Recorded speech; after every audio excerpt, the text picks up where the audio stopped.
Add to it. The textbook doesn't teach. The textbook is supposed to be a resource. They rely on experiences and knowledge that the teachers and, I put it in bold, the students bring to the class. The students are sometimes the best resource for educating. And finally, to reconstruct means to rebuild the curriculum that was previously taken apart. So you take it apart and rebuild it and package it in a way that is meaningful for the students. That's what a culturally relevant teacher would do. When we think about instruction, the culturally relevant teachers, they know that no curriculum can teach itself. You can give the best world-class curriculum in the world, but when it all comes down to the rubber meeting the road, it's the person standing there charged with delivering instruction to the teacher, to the students. And we have to understand the difference between curriculum and instruction. Anybody know the difference? We often say curriculum and instruction and we say it together. And sometimes it gets lost, the importance and the difference between the two. Curriculum is theory, instruction is practice. She's right. Any non-education majors here?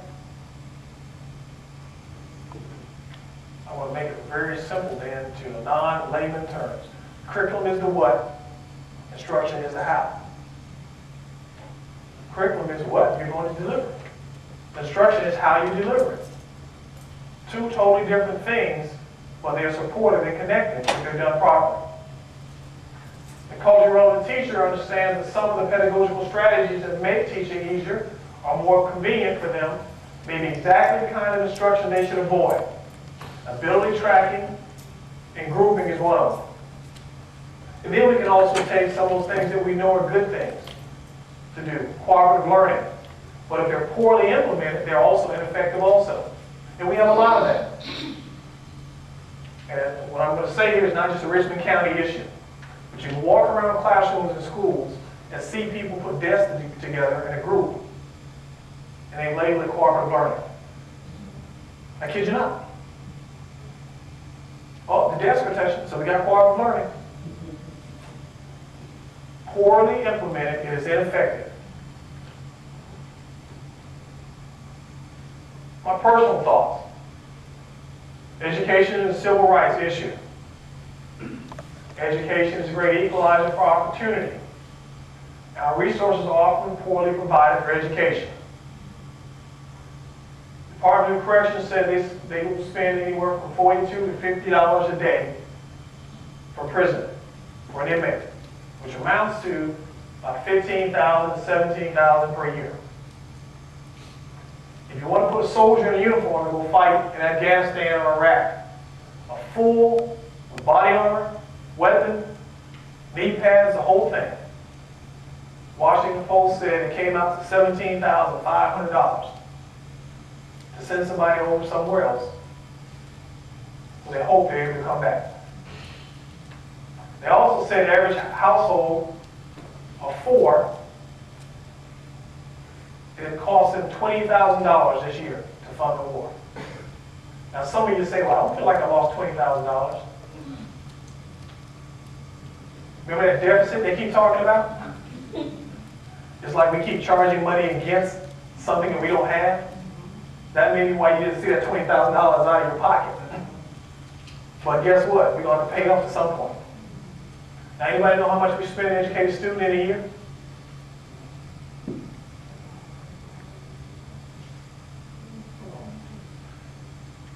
In 2006, the state recorded us as spending $7,700 per student. Now, we have to adjust that because we're talking about 190 days out of the year, but even if I adjust it and did 365, and true, we do spend money in the summer because we offer summer school, so I can add that in there. But even then, I think that'll still come out to the low end of what it costs to put someone in prison. And I don't think that cost includes Medicare, medical coverage for their prisoners, which we still have to be responsible for. And I think when they build a prison, they listed that it costs about $80-something thousand for the cell cost to just design it initially. Now, how many students can I educate with $80,000? Not to mention what that would do for higher ed, for the number of students who can go to college on that. What's the average cost per student at ASU per year? You know, Karen? How much? $6,500. So, $80,000. Take $28,000 of that, you got a whole 4 years paid for a student, so we almost can put 3 students through school. Something's wrong with the picture when it comes to the resources, doesn't it? And I would say to you that education matters, and that we have to start thinking about where we put the resources. Education has value beyond just the monetary cost that we can quantify. Every time someone has a purse that's stolen, or the stores write off loss from theft, some of that is because someone wasn't educated. Anytime a business chooses not to come to Richmond County, it may be tied to the perception of the quality of education. And they feel they will be able to attract employees to come work for them.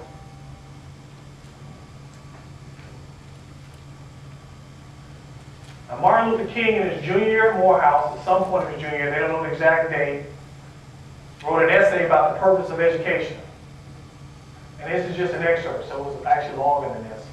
But I thought this captured it probably most. Education should equip us with the power to think effectively and objectively. To think is one of the hardest things in the world, and to think objectively is still harder. Yet this is the job of education. Education should cause us to rise beyond the horizon of legions of half, truth, prejudice, and propaganda. Education should enable us to weigh and consider, to discern the true from the false, the relevant from the irrelevant, and the real from the unreal. The first function of education, therefore, is to teach man to think intensively. But this is not the whole of education. If education stops here, it can be the most dangerous force in society. Some of the greatest criminals in society have been men who possess the power of concentration and reason, but they had no morals. Perhaps the most dangerous periods in civilization have been those periods when there was no moral foundation in society. Now, the short version of that is outlining the significance of education, but even by itself, without some character and morals involved, is problematic. But if you look at this, think about what he's talking about, the ability to think, to make decisions. And if you take it back to the beginning of time, when you talk about even minority populations, what were minority populations deprived of early on? Books, the ability to read, the ability to educate yourself. It's the way to maintain control. That's why education is a great equalizer. It affords everybody a better chance. And I say better because I'll never say equal, because as long as there are people making decisions, we can't control what is equal.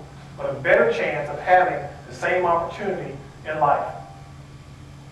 And I want to say better also because you hear the story that used to go all around when kids were growing up. You can grow up and be the president one day. Anybody can be the president. How many people believe that? Come on! You don't believe that? You remember that now? Because it still isn't equal.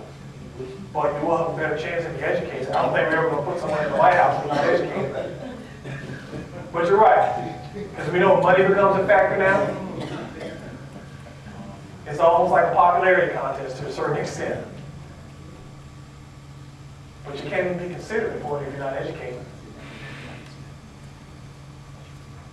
That's why it's important that we make an investment in education, both at the secondary level and both in higher ed.